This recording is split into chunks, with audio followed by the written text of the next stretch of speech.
नमस्कार, मैं हूं पुण्य प्रसून वाजपेयी। दस्तक में आपका स्वागत है। कुछ देर पहले डिनर पर नवाज शरीफ से प्रधानमंत्री मोदी की मुलाकात हुई।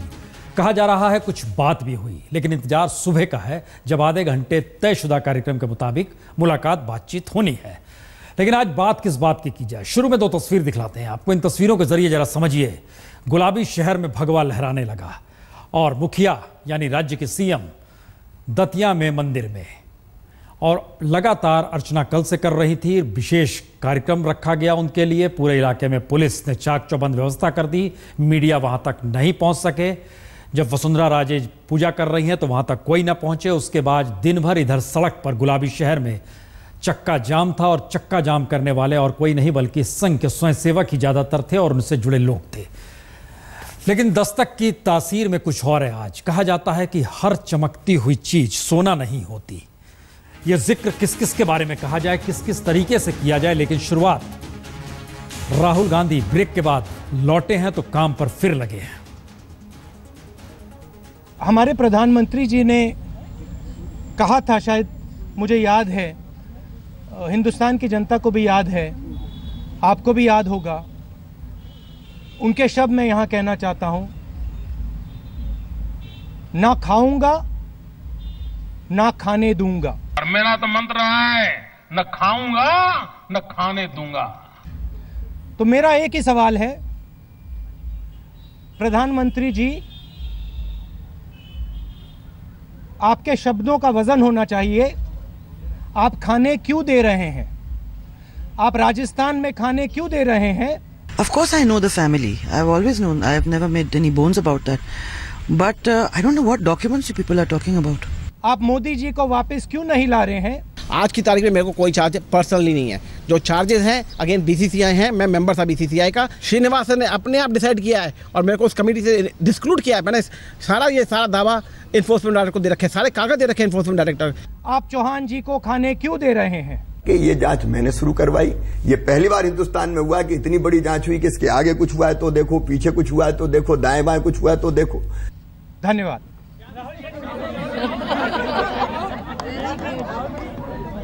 संकेत की भाषा है, लेकिन बहुत संकेत के साथ बहुत सारी स्थितियों में कही गई बात। याद कीजिए मई 2014, वाकई लग रहा था कि जो चीज चमक रही है वो सोना है। फिर ऐसा क्या हो गया कि खुद बीजेपी अध्यक्ष को कहना पड़ा, जनाब जो उम्र मांगी गई थी दरअसल वो उम्र कम है, उसमें हम देश को नहीं चमका सकते हैं। ये बात और कहीं नहीं, अपने कार्यकर्ताओं के बीच बीजेपी अध्यक्ष ने कही।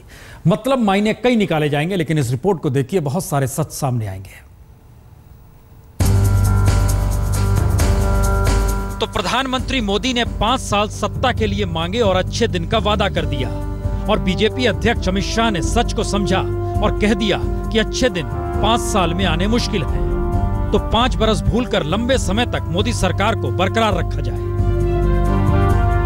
तो क्या यह मान लिया जाए अभी से चुनाव की तैयारी में बीजेपी आ चुकी है, या फिर जो बाकी 4 बरस बचे हैं, इस दौरान आधे दर्जन से ज्यादा महत्वपूर्ण राज्यों में जो चुनाव होने जा रहे हैं, उसके लिए अमित शाह बीजेपी की जमीन तैयार करने के लिए कार्यकर्ताओं में उत्साह बढ़ा रहे हैं? क्योंकि अमित शाह बीजेपी के प्रचार प्रसार के लिए 5 राज्यों के लिए निकले हैं, और आज मुंबई में थे तो कार्यकर्ताओं के बीच निराशा भरे उठते सवालों को लेकर उम्मीद की लौ यह कहकर जगाई कि हम केवल 5 साल में चित्र नहीं बदल सकते, हमें लंबे समय तक मोदी जी के नेतृत्व की सरकार बनाए रखनी चाहिए। जाहिर अमित शाह ने यह कहा तो हर किसी के कानों में नरेंद्र मोदी का वो भाषण जरूर गूंज गया होगा जब उन्होंने सिर्फ 60 महीने मांगे थे। आपने उनको 60 साल दिए, मैं आपसे सिर्फ 60 महीने मांगा। जाहिर है 60 में से 13 महीने गुजर चुके हैं। इसीलिए बीजेपी के ही कार्यकर्ताओं में यह सवाल भी उठने लगा है, जो वादे चुनाव से पहले किए गए उनमें अगर कुछ नहीं हुआ तो वो जनता के सामने किस रूप में जाएंगे? क्योंकि हर वादे हर किसी को याद है। हर गांव में पाइप से पानी पहुंचेगा, हर राज्य में एम्स होगा, हर गांव इंटरनेट से जोड़ा जाएगा, हर व्यक्ति के पास पक्का मकान होगा, बुलेट ट्रेन शुरू की जाएगी, काला धन पैदा नहीं होने देंगे, खाद्य सुरक्षा की जाएगी, और न जाने क्या क्या। और यह तो बानगी है, बीजेपी ने वादे वाकई कई किए, और इन्हीं वादों पर एतबार करके लोगों ने नरेंद्र मोदी को बहुमत का वो जादुई आंकड़ा दे दिया जिसकी कल्पना खुद बीजेपी ने नहीं की थी। अच्छे दिन अच्छे दिन। तो वादों के अंबार के बीच वोटरों ने दिल खोला, लेकिन बेहद महीन तरीके से वादों का अलग जगाए रखने के लिए बीजेपी अध्यक्ष कार्यकर्ताओं को अब निराश होने देना नहीं चाहते। इसीलिए काले धन के हर खाते में 15 लाख पहुंचने के मोदी के बोल को ही अमित शाह ने जुमला कह दिया था। लेकिन नया सवाल 5 बरस के बदले लंबे वक्त तक मोदी सरकार की उम्र मांगने का है, या फिर कार्यकर्ताओं में फैलती निराशा को दूर करने का है। हो जो भी, महाराष्ट्र में ही देखिए, महाराष्ट्र में सीएम फडणवीस एयर इंडिया रुकवाने में फंसे, तो मंत्री पंकजा मुंडे घोटाले में फंसी, एक दूसरे मंत्री विनोद तावड़े फर्जी डिग्री में फंसे, और इन सब के बीच राजस्थान से लेकर मध्य प्रदेश और छत्तीसगढ़ से लेकर दिल्ली तक में बीजेपी के मंत्रियों और मुख्यमंत्रियों के दामन पर दाग लगते दिखाई दे रहे हैं। विपक्ष ने इन नेताओं को कटघरे में खड़ा कर दिया है। यानी बीजेपी अध्यक्ष इस सच को बाखूबी समझ रहे हैं कि बीजेपी के सीएम और मंत्रियों को लेकर जो सवाल उठ रहे हैं उस पर खामोश तो रहा जा सकता है, लेकिन लंबे वक्त तक प्रधानमंत्री के उस औरे को बरकरार नहीं रखा जा सकता जो चुनाव में जीत के साथ ही बना था, क्योंकि जीत का औरा तो प्रधानमंत्री मोदी के साथ था, और दामन पे जब दाग लग रहे हैं और मोदी खामोश हैं, तो फिर औरा कैसे बरकरार रखा जाए। 2014 की वो चमक थी, आज जो भी स्थिति हो, लेकिन 2015 में कुछ और भी चमका था। वो थे दिल्ली में अरविंद केजरीवाल। वहां क्या हाल है वो दिखाएंगे, लेकिन उस सब के बीच में एक संवैधानिक पद होता है इस देश के भीतर, उसे महामहिम राज्यपाल के तौर पर जाना जाता है। लेकिन उसकी चमक भी ऐसी ढीली पड़ जाएगी और सियासी बिसात पर राज्यपाल के साथ भी खेल खेला जाएगा। रिपोर्ट देखिए।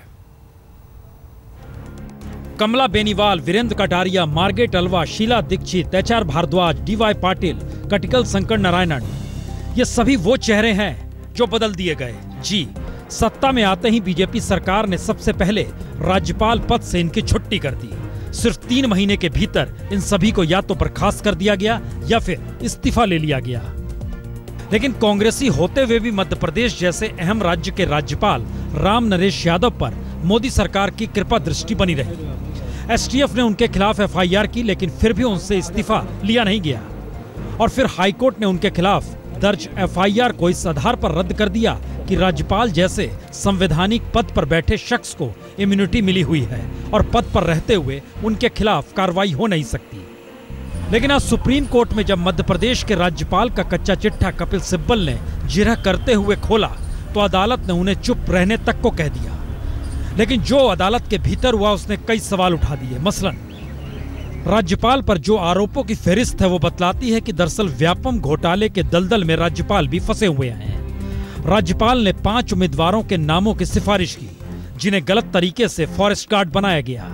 राज्यपाल के बेटे ने संवित शिक्षक पद के 10 आवेदकों से पैसा लिया, और राज्यपाल पर आरोप है कि उन्होंने उन्हें बचाने की कोशिश की। राज्यपाल के ओएसडी धनराज यादव का नाम चार्जशीट तक में आया, हालांकि वो गिरफ्तार भी हो चुके हैं। व्यापम के मुख्य आरोपी और कंट्रोलर पंकज त्रिवेदी के राजभवन से खासे नजदीकी संबंध रहे हैं। कोर्ट ने गवर्नर के खिलाफ एफआईआर को क्वेश किया था। उस एफआईआर के अगेंस्ट, उस क्वेश्चमेंट के अगेंस्ट याचिका पर सुप्रीम कोर्ट ने नोटिस जारी किया है। किसको? गवर्नर को मेनली।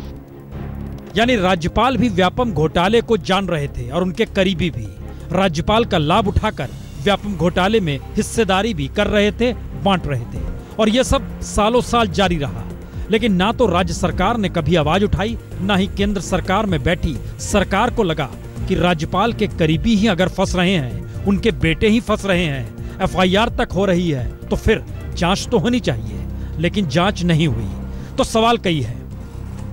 क्या खांटी कांग्रेसी राम नरेश यादव इस व्यापम के रंग में पूरी तरीके से रंग चुके थे कि शिवराज सरकार ही राज्यपाल की हिमायती हो गई? दूसरा सवाल है, व्यापम घोटाले में फंसी शिवराज सरकार को बचाने के लिए राम नरेश यादव को भी बचाया गया, ताकि जरूरत पड़ने पर उनकी बलि दी जा सके और अपनी सरकार की छवि शिवराज बचा सकें। और शायद असर इसी का है कि एसटीएफ ने राज्यपाल के खिलाफ एफआईआर दर्ज भी की और संवैधानिक पद की दुहाई के तहत राज्यपाल पर सीधे आंच भी नहीं आई, और शिवराज सरकार भी निशाने पर आने से बच गई, क्योंकि हर किसी की नजर में राज्यपाल के फंसने का जिक्र ही आ गया। जब व्यापम घोटाले में राज्यपाल राम नरेश यादव का नाम सामने आया और एफआईआर दर्ज हुई, तो बीजेपी और शिवराज सरकार खामोश रही। करीब 2 महीने तक राज्यपाल आरोपी रहे, लेकिन ना तो उन पर कोई कार्रवाई हुई, ना उन्हें हटाया गया, क्योंकि यदि राज्यपाल रामनरेश यादव पर कार्रवाई होती या उन्हें हटाया जाता तो अगला निशाना शिवराज सिंह चौहान थे।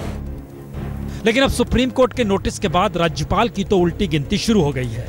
लेकिन अगला सवाल है, क्या राज्यपाल के बाद अब सीएम भी दायरे में आ जाएंगे? क्योंकि अभी तक राज्य सरकार के लिए राज्यपाल ही शॉक ऑब्जर्वर बने हुए थे। दिल्ली से अहमद अजीम के साथ अमित कुमार, भोपाल, आज तक। वाकई राज्यपाल की परिस्थितियों को मध्य प्रदेश के व्यापम के मद्देनजर समझिए तो लगता यही है, वो वाकई शॉक ऑब्जर्वर का काम कर रहे थे। और दिल्ली के भीतर ईमानदारी, स्वराज, ये सारे शब्द भी शॉक ऑब्जर्वर ही रहे। लेकिन इन सब के बीच किसे पता था चमकती हुई चीज सोना तो होती नहीं, हर चमकती हुई चीज सोना नहीं होती। रिपोर्ट देखिए। एक विधायक फर्जी डिग्री के मामले में जेल में हो और एक विधायक जमीन हड़पने के मामले में 2 दिन की पुलिस रिमांड में पहुंच चुका हो, तो ईमानदारी, पारदर्शिता, नैतिकता को ठोक बजाकर उम्मीदवारों को चुनने के तमाम दावे कटघरे में तो खड़े हो ही जाते हैं। जी, ये जिक्र आम आदमी पार्टी का है। कुंडाली से विधायक मनोज कुमार को अब फर्जी कागजात के जरिए जमीन खरीदने के मामले में आज पुलिस ने पूछताछ के लिए बुलाया और फिर गाजीपुर थाने में लंबी पूछताछ के बाद गिरफ्तार कर लिया। कोर्ट में पुलिस ने 7 दिन की रिमांड मांगी, लेकिन पुलिस को मिली 2 दिन की रिमांड। हमने ये आर्गू किया कि ये एक बायस्ड, पुलिस की तरफ से बहुत ही ज्यादा बायस्ड इन्वेस्टिगेशन है और ये विंडिक्टिवनेस है। यानी मनोज ने जमीन हड़पी है, इस बात का जिक्र पुलिस ने किया। और उससे पहले मनोज पर एक धरने प्रदर्शन के दौरान मारपीट का भी आरोप है, जिसमें उनके खिलाफ पहले से एफआईआर भी दर्ज है। लेकिन जिस तरह फर्जी कागजात के बूते मकान बेचने के आरोप उन पर लगे, वो चौंकाने वाले हैं। आईओ साहब ने पूछा था मुझसे, मैंने उनसे बोला मैं तो इनको जानता नहीं, किससे पैसे लिए हैं, ये तो इनका शिद्दत है या ये सामने बैठे हैं मेरे को बताएं। तो बोले जी मैं तो आपको नहीं जानता। लेकिन सवाल सिर्फ मनोज का नहीं है, सवाल अरविंद केजरीवाल के दावों का है। क्योंकि जितेंद्र सिंह तोमर से लेकर सोमनाथ भारती और राखी बिड़ला से लेकर भावना गौड़ तक कई विधायक अरविंद केजरीवाल के लिए सिरदर्द बन चुके हैं। और खांटी नेताओं की तरह आम आदमी पार्टी के नेताओं ने हर बार अपने नेताओं का साथ देते हुए आरोपों को सिरे से खारिज भी किया, और आज भी यही हुआ। ये पॉलिटिकल है, क्योंकि लास्ट ईयर जब मैं इलेक्ट हो गया था उसके बाद किसी ने जो मेरे साथ कभी काम किया था, उसने किसी के साथ फ्रॉड किया होता, उस व्यक्ति ने मेरे नाम भी डाल के उनमें इन्वॉल्व करके ये सारा का सारा फर्जी आज ही दिख गई, जब शालीमार बाग के एक स्कूल के प्रिंसिपल ने डिप्टी स्पीकर वंदना कुमारी के पति सज्जन कुमार पर 10वीं के बच्चे के दाखिले को लेकर पहले दबाव बनाने और फिर बदतमीजी करने के आरोप जड़ दिए।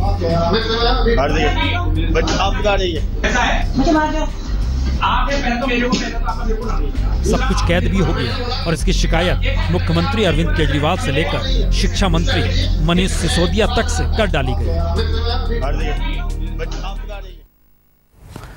जाहिर है, चमकती चीज सोना नहीं होती, लेकिन जो चीज ना चमके और आजादी के वक्त जिन मुद्दों को महात्मा गांधी ने उठाया, अपने पहले भाषण में देश के पहले राष्ट्रपति राजेंद्र प्रसाद जी ने जिक्र किया। जरा कल्पना कीजिए, एक तरफ उस मुद्दे को हम आज अगर फिर रख दें आपके सामने, ये कहते हुए कि देखिए ये स्थिति और इन सब के बीच देश चकाचौंध में खोया हुआ है, तो क्या कहेंगे? आइए जरा चमक और त्रासदी दोनों को एक साथ देखिए।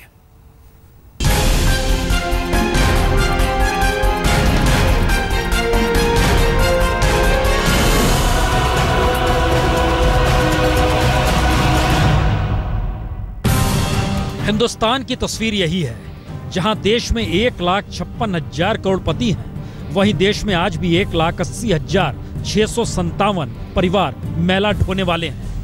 और सरकार के आंकड़े बताते हैं कि 2018 तक करोड़पतियों की संख्या 4,37,000 हो जाएगी। लेकिन हाथ से मैला ढोने वालों की संख्या कम नहीं हो पाएगी। यानी आजादी के बाद जो सवाल सामाजिक तौर पर सबसे महत्वपूर्ण माना गया कि मैला ढोने वाले होने नहीं चाहिए, आजादी के 68 बरस बाद भी स्थिति जस की तस या कहीं ज्यादा त्रासदीपूर्ण हो चुकी है। क्योंकि ताजे सामाजिक आर्थिक जातिगत जनगणना के मुताबिक देश में इस वक्त 1,80,657 परिवार आज भी 2 जून की रोटी के लिए मैला ढोने को मजबूर हैं। और मैला ढोने में सबसे ज्यादा घर महाराष्ट्र में है, जहां 63,713 परिवार इस काम में लगे हुए हैं, जबकि उसके बाद मध्य प्रदेश, उत्तर प्रदेश, कर्नाटक का नंबर आता है। यानी जिस काम पर अरसे से कानूनी रूप से पाबंदी है, जिसके उन्मूलन के लिए हर बरस 500 करोड़ से ज्यादा का बजट है, वो काम कोई सरकार नहीं कर पाई। विकास और चकाचौंध की आंधी में रईसों की संख्या इस तेजी से जरूर इस देश में बढ़ने लगी कि लगा वाकई देश करोड़पति हो चला है, क्योंकि आंकड़े ही बताते हैं कि 2023 तक देश में करोड़पतियों की संख्या तकरीबन 9 लाख हो जाएगी। लेकिन मेला ढोने वाले 2023 तक खत्म हो जाएंगे, ये कोई नहीं कह पाता। और ये हाल तब है जब मेला ढोने वालों को मुख्यधारा में लाने पर अब तक 4000 करोड़ से ज्यादा खर्च हो चुका है। यानी सरकारी नीतियों का ढोल कितना भी बजे, उसमें पोल ज्यादा है, क्योंकि केंद्र से पैसा कितना भी जाए, मेला ढोने वालों को बिना रिश्वत कुछ मिलता नहीं। उनके लिए कोई राहत की व्यवस्था नहीं। मुख्यधारा में लाया कैसे जाए, इसके लिए कोई ब्लूप्रिंट नहीं, न शिक्षा का न स्वास्थ्य का। वह थोड़े बहुत तो वे लेते ही हैं जी, जो वहाँ बैठे रहते हैं, जो काम करवाता है जिनका थोड़ा घने हमें मिलने चाहिए। ऐसे 2-4 हजार रुपए दिए उन्हें। लोन आने के बाद पैसे जब निकालने दिया, जब उसने 5000 रुपए ले लिया। ये जो हमें लोन मिलता है, ये भी रिश्वत देने के बाद मिलता है। तो अब हम इतने गंदे काम को भी अगर कोई लोन या कोई ऐसी चीज योजना लें, उसमें भी रिश्वत दी जाती है। हालांकि इन बीते 50 बरस में मेला ढोने वालों की तादाद में कुछ कमी जरूर आई है, लेकिन सवाल वही है। जब डिजिटल इंडिया से लेकर स्किल इंडिया का ख्वाब इस देश में बुना जा रहा हो, उसमें तकरीबन 2 लाख से ज्यादा परिवार अगर मेला ढोते हुए दिखेंगे, तो फिर विकास का मतलब निकाला क्या जाए या उसे परिभाषित कैसे किया जाए? शायद ये सोचना भी मोदी सरकार को ही होगा, क्योंकि डिजिटल इंडिया और स्किल इंडिया का नारा भी वहीं से निकला है। और मेला ढोने वालों की तादाद 2 लाख है, यह भी इसी वक्त की कहानी है। भारत और पाकिस्तान के प्रधानमंत्रियों की मुलाकात कल सुबह होनी है, और रिपोर्ट हम दिखाएं उससे पहले हमें लगता है कि गुरुदत्त आज अगर होते तो 90 बरस के होते। उन्हें याद किया जाए, उसके बाद दिखाएंगे रिपोर्ट। 13 महीने 13 दिन बाद कल मुलाकात होगी नवाज शरीफ से प्रधानमंत्री मोदी की। ठीक 13 महीने 13 दिन बाद कल रूस के उफा शहर में जब आधे घंटे के लिए प्रधानमंत्री मोदी और पाकिस्तान के प्रधानमंत्री नवाज शरीफ मिलेंगे, तो बातचीत करेंगे और निकलेगा क्या, नजरें हर किसी की इसी पर हैं। क्योंकि इन 13 महीनों के दौर में संयुक्त राष्ट्र से लेकर सार्क तक में मोदी और नवाज शरीफ के बीच नजरें भी मिली और हाथ भी मिलाए गए, लेकिन द्विपक्षीय बातचीत नहीं हुई। इस दौर में आरोप प्रत्यारोप का सिलसिला भी तीखा हुआ, लेकिन बातचीत नहीं हुई।